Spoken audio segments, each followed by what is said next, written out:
Welcome to FPA Live, where we have conversations with people who are shaping the financial planning profession. I'm Ben Lewis, the Chief Communications Officer at the Financial Planning Association, and I'm delighted to host today's conversation where we're going to get to know one of the world's most respected futurists, Erica Orange. Erica is Executive Vice President and Chief Operating Officer at the Future Hunters, where she evaluates emerging social, technological, economic, political, demographic, and environmental trends and their strategic implications. Erica was named by Forbes as one of the world's 50 top female futurists and speaks to a wide range of global audiences about the macro trends that are shaping and impacting today's landscape. While she has been a featured speaker at more than 250 events, it's one this May that I'm most excited about. That's because Erica will deliver the opening keynote at FPA Retreat 2024 in Tucson, Arizona on May 7th. Erica, thank you for joining me today on FPA Live. Thank you, Ben. Thanks for having me.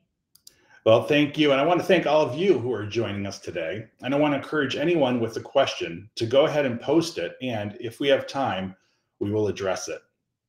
So Erica, on behalf of FPA, I want to thank you for agreeing to be part of FPA Retreat in May. And I want to kind of kick things off by asking you to kind of begin telling us simply about you and your background. And perhaps you can even shed a little light on what a futurist is and does. Yes, I mean, there's no crystal ball, right? There are no tea leaves. In many ways, it's much more of an art than a science. And it sounds cliche, but I always say my one client is the external environment. I'm just looking at where trends are moving, where change is unfolding. And really, even though I'm taking a very 10,000-foot view, I have to answer two very simple yet fundamental questions, which is the why and the so what. Why are all of these things happening in the first place? Which really is that grounding, right? It makes it so that it's part of a well-understood cycle. And then the so what is just, what does all of this mean? There's so much information out there. You rattled off the laundry list of trends that I'm identifying, but it really is in looking at those intersections, right? It's kind of the nerdy part of what I do. It's the Venn diagram. It's knowing that everything is interconnected like puzzle pieces that fit together. And then it's just figuring out, right? How does it impact you in your day-to-day? What does it mean? What are not just the threats, but really what are those inherent opportunities? Because if we're just focused on the headwinds, that's not getting us anywhere. It's really, what are all of those tailwinds? What is that energy? What are those opportunities coming at us from behind and really catapulting us forward into what we know is going to be a completely new world and completely new operating environment? That's great. Now, at your keynote session, I'm really excited about your keynote. And you and I will be working very closely together because I help produce the various keynote sessions at our conferences. But your keynote session at Retreat is titled, Think Like a Futurist. What does it mean to you to think like a futurist? One of the first lessons that I learned when I got into this work, the better part of almost 2 decades ago, was that no matter who you are, what you look at, regardless of your industry, we all suffer from something called educated incapacity. Now, it's a very kind of complex way of describing something that's so simple, which is the fact that we know so much about what we know that we can be the last to be able to see that future differently. So ultimately, it comes down to just getting out of our own ways, because what we know is both an asset, but it also can be a liability. And really what it comes down to, seeing the future clearly, and that's why I say there's no special sauce, right? It's not like this magic pill you can take and you just become a futurist. It is just always challenging yourself to not rely on value judgments, not rely on just pure heuristics or mental shortcuts, and always try to see through the lens of objectivity. And that's tough, right? Especially now, right? When there are so many things that excite me, so many things that frighten me. There are all of these dystopian futures that seem to be unfolding. But if we can take a step back and just view it purely for what it is, and I go back to what I said, see it through the lens of, this is just change unfolding. We then can take ownership over where this future is without getting stuck in all the preconceived notions of that which came before. Well, this segues into the next question I have, and you've talked about this, is why is it important to challenge your core thinking?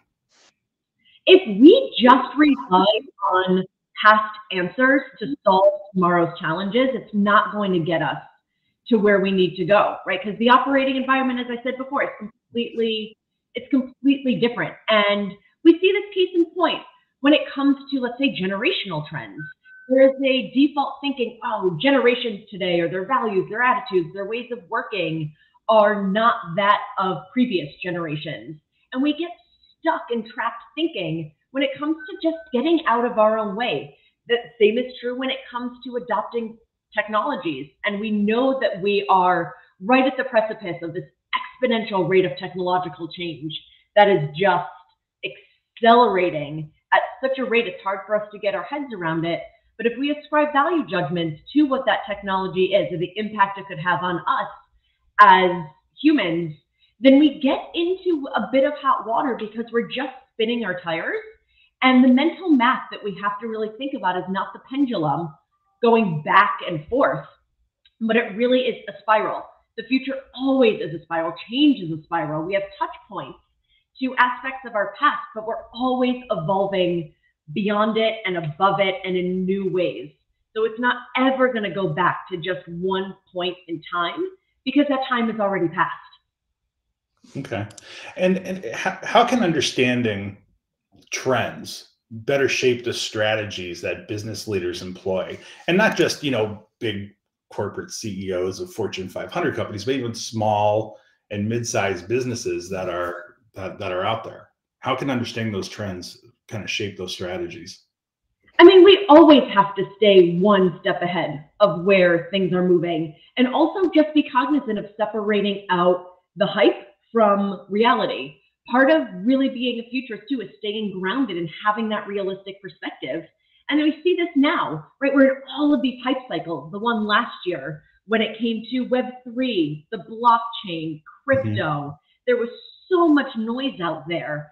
So it can't just be a plug and play strategy where we take these hype cycles and say, all right, now we need to capitalize on where these things are moving. It's more, and we see this now, right, with generative AI, all these hype cycles. We have to stay ahead of where these things are, but also be grounded in, we don't want to be first to adopt them, but we also have to know what they mean, what their overall impact could be, and we can't just rest on our laurels. Again, we cannot just rely on old ways of doing things for an economy. Again, a lot of what we do is still based in a very industrialized era model.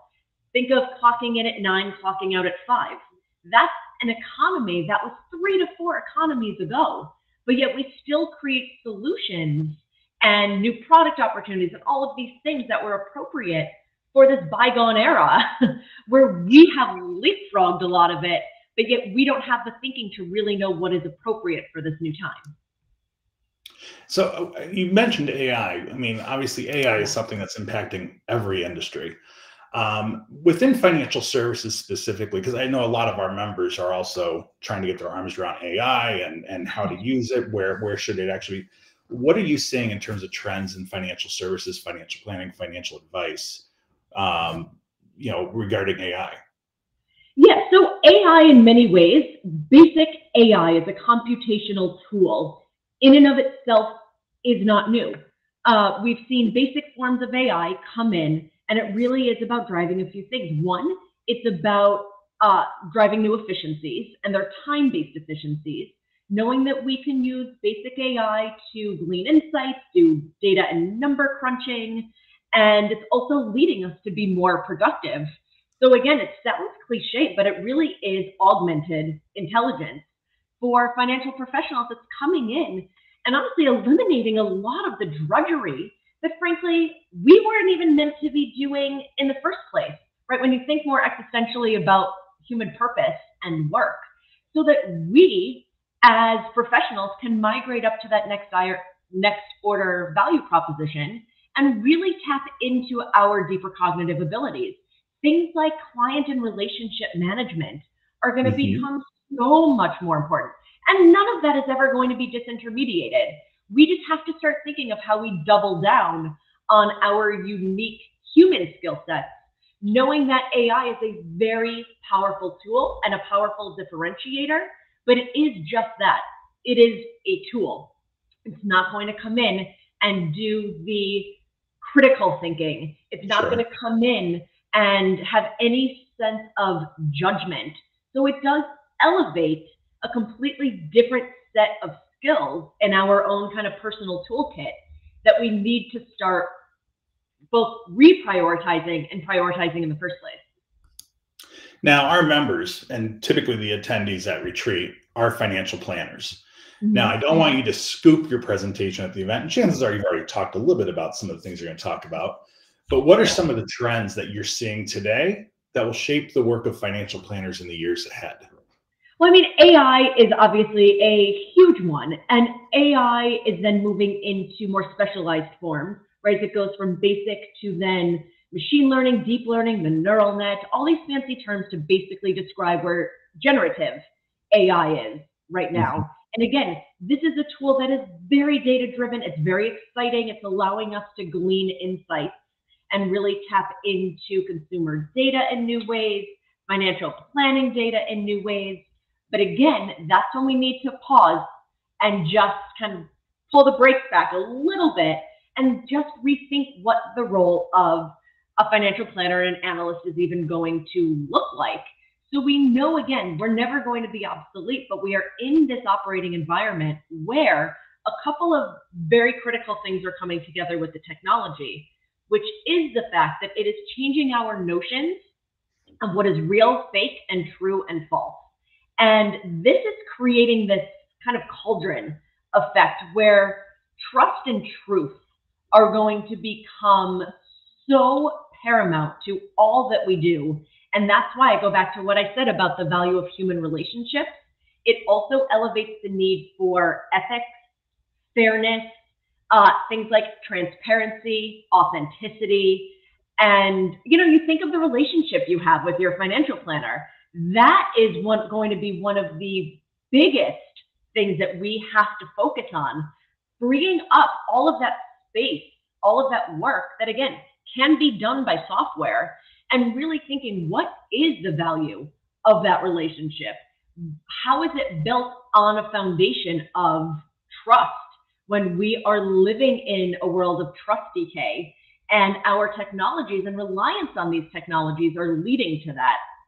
So that is why, and again, this is not a Pollyanna perspective of everything is going to be great, but it really does, I think, underscore the importance of us as professionals, as workers in this ecosystem, because again, a lot of the hype is, oh, all these technologies are going to come and do all of this for you, when we know that that is absolutely not the case. So being able to discern information, being a translator in many ways for your clients when there is so much content out there, and there are deep fakes, and there is conspiratorial thinking, and there's all of this stuff that we're like, we need a roadmap. To have that advisor come in and help create that roadmap for you is going to be more valuable than ever before. Well, everything you just said is just music to our audience's ears. Trust and truth. I absolutely love that. Now, look, I mean, like any good interviewer, I did my homework, right? I wanted to Google, and I was poking around to see some other things that you've done. And something really stood out to me. I know in December, I believe it was this past December, you spoke at Furniture Today Leadership Conference. Now, this is obviously a much different audience than what you're going to experience at retreat. But in your presentation, you talked about Gen Z consumers and the relationship with technology. Now, to explain it, you referred to Gen Z as cyber hybrids. Now, to reflect on their symbiotic relationship with technology, what should you did do your homework there, sir. I tried. But now, what should financial planners and advisors consider, technologically speaking, when working with Gen Z? Yes, so it's such a good question. And it's funny, whenever I talk about cybrids, it really evokes this like cyborgian type thing. And it really is just my way of getting my own head too around the fact that they have different neural wiring, they have different brains. And I'm the mother of a 6-year-old. I mean, I think about this when it comes to my own son, and the pendulum in my life has swung back so much the other way that I like don't even want him on any sort of technology, because I know that it really is, right? They're like the generation in the petri dish, and they are expecting, whether they go into the workplace or whether they are working with a financial plan, anyone, to have the technological tools, right? They are very technologically savvy. But interestingly enough, that counter trend is almost more important when it comes to this generation, because we know what the trend is. We know that they are interfacing with technology. We know that they are living these simultaneous lives that are playing out in the real world, the digital world, increasingly in the virtual world. But we don't pay enough attention to that counter trend, which again, what we know about counter trends, and I will talk about this in May, is the fact that they are complementary. They do not oppose each other. They rise up in tandem. Is they will place more value in those trusted relationships. They want some sort of grounding, some sort of relationship to the physical world that in many ways has been disintermediated by technology. It's why we're seeing things like mindfulness and purpose take on new meaning in this generation. That counter trend, which is the rise of something that is more tactile, more experiential, more sensory driven, is going to be just as important as giving them the technological tools when they go into the workplace. So it's a very interesting kind of two-pronged dynamic with them, as they, again, are acculturated in this world of constant likes and dislikes, constant feedback, and constant stimulation. And again, we think of them as the kids today. My son isn't even part of that generation. He's Alpha, which is that generation coming up behind the hybrids, which is 96 or later. But just one other point to that, at the Furniture Today conference, I did talk about a trend called the nonlinear life trajectory, which is basically the fact that all of these stages of development, including generational change, in many ways are collapsing into and onto themselves. The idea of retirement is being flipped on its head. Young people, these hybrids, are tapping into social media platforms and creating their own businesses at 13, 14 years old. They wield an exorbitant amount of economic influence.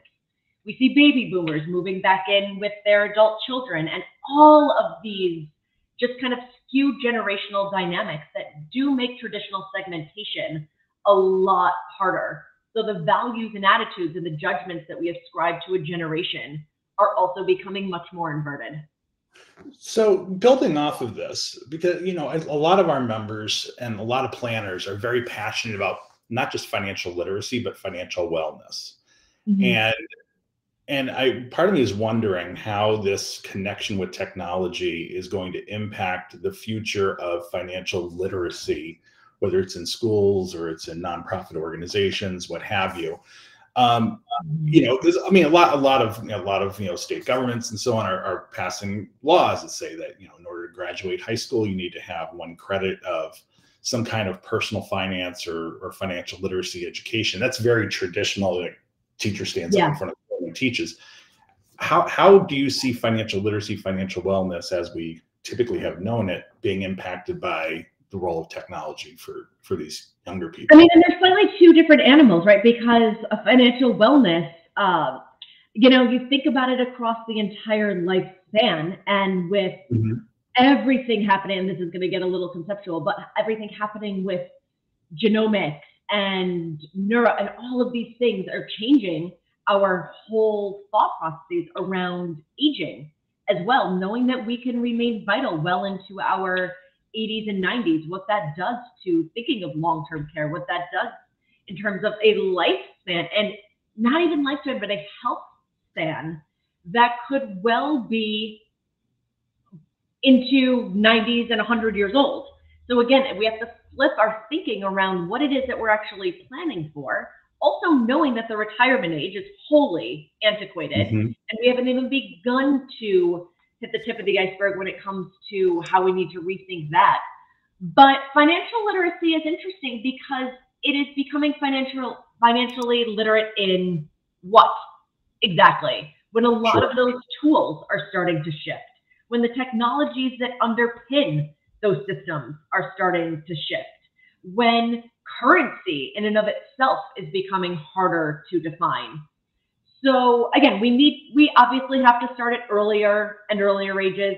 It kind of goes back to, what are we even educating around? If we're educating around just rote memorization that's going to go onto software, what is the value of an education? So I mean, that even becomes its own rabbit hole, because what are the skills? What are the competencies? What is the next generation going to need to know that is going to future-proof them into this world that they're moving into?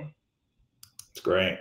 And now, what do you hope our attendees will take away from your presentation at FPA Retreat that they can apply to their businesses and the work with clients? I mean, overall, like, what is your goal for your presentation in May? My goal is very simple, because I feel this way about the future. I want everyone, because a lot of it can be like drinking out of a fire hose, right? I don't want anyone to come away from it feeling completely overwhelmed. I want them to be, one, galvanized by where this future is going, and two, take some ownership over it, knowing that we all have the ability to shape where it is moving and not feel like it is happening to us, but alongside of us. And to really start thinking of some ways in a world that we know is going to be much more nonlinear, much more boundaryless in a lot of ways, to really rethink, again, how they can double down on what their unique skill sets are. Knowing, because everyone's like, oh my God, but AI is going to come and take us over. I was like, I never said that, right? Like, we are not going anywhere. And to not be afraid of what our role is going to be in the future, just knowing that our role in it is going to shift alongside an ecosystem that is shifting. So to just be excited about what those possibilities are and be open to not just learning new information, but forgetting the information that we hold on to that no longer serves us. That's great. Well, listen, that's all the time we have, but I want to thank you, Erica, for taking a little time to talk with me today to share a preview of what you're going to be sharing at FPA Retreat. So thank you so much. Yeah, this is fun. Thanks so much to you too, Ben. Great. Looking forward to May. Absolutely. Looking forward to seeing you there. And I want to encourage all of you to plan on joining us at FPA Retreat 2024 in Tucson, Arizona, May 6th through the 9th. You'll be able to hear Erica on May 7th. And, you know, and again, this is an event that will be held at the Los Ventana Canyon Resort. I was just there for a site visit. It's a beautiful place. And it'll be your opportunity to explore uncharted territories and engage in conversations that truly count. So if you're eager to be part of an innovative and forward-thinking community, then this event is really tailor-made for you. And if you register by January 29th, you'll be able to secure the lowest possible registration rate with special early bird pricing. So register at fparetreat.org to join Erica and our other amazing speakers for terrific educational sessions and networking. You won't want to miss it. And be sure to join me for another FPA Live conversation on February 27th at 1 p.m. Eastern Time, when I chat with Gurpreet Dalawal, professor of medicine at the University of California, San Francisco, who will be delivering a powerful keynote at FPA Retreat 2024 as well. So thanks for joining, everyone, and have a great day.